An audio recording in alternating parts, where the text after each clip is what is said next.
et notamment à cause de la présence d'énormes mines. D'énormes mines qui ont détruit toute la biodiversité et tous les éléments qui composaient les éléments de notre culture. Seulement,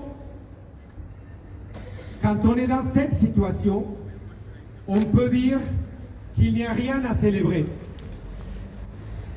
Et il y aura une véritable raison pour célébrer seulement quand ici, dans cette ère européenne, on prendra finalement la décision de finir avec cette logique coloniale, avec cette logique qui a commencé il y a 5 siècles, celle qu'on appelle progrès, et qui consiste en réalité à exploiter, à saccager et à détruire nos terres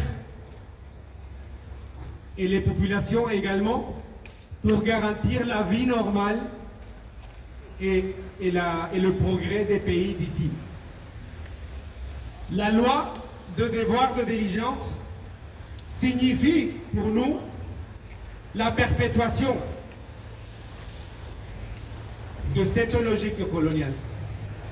Parce qu'elle va continuer à perpétuer la destruction du territoire. Mais elle va être encadrée dans un cadre légal de respect des droits humains. Mais la mère terre va continuer à être exploitée. Actuellement, dans ce contexte de crise climatique que nous sommes en train de vivre, on devrait être en train de parler de cesser finalement d'arrêter d'exploiter la terre-mère et non pas de créer des cadres légaux pour qu'on continue à l'exploiter seulement en respectant les droits humains.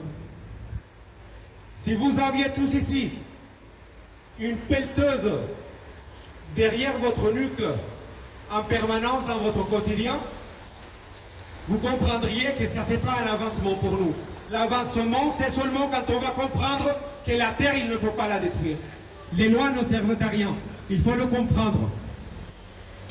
On va célébrer seulement quand le progrès va être mesuré, pas par la croissance du PIB, comme on le fait ici, par la croissance de l'économie qui dépend de la destruction de nos territoires.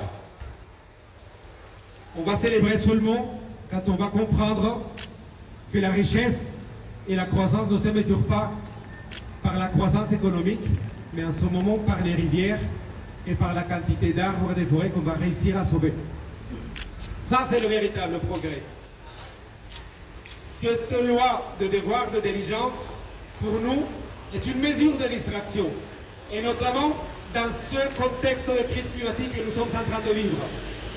Seulement, si on a une pelleteuse dans le jardin de notre maison, on comprendra qu'il faut pas seulement protéger les droits humains, mais les droits de la mère terre. Merci beaucoup.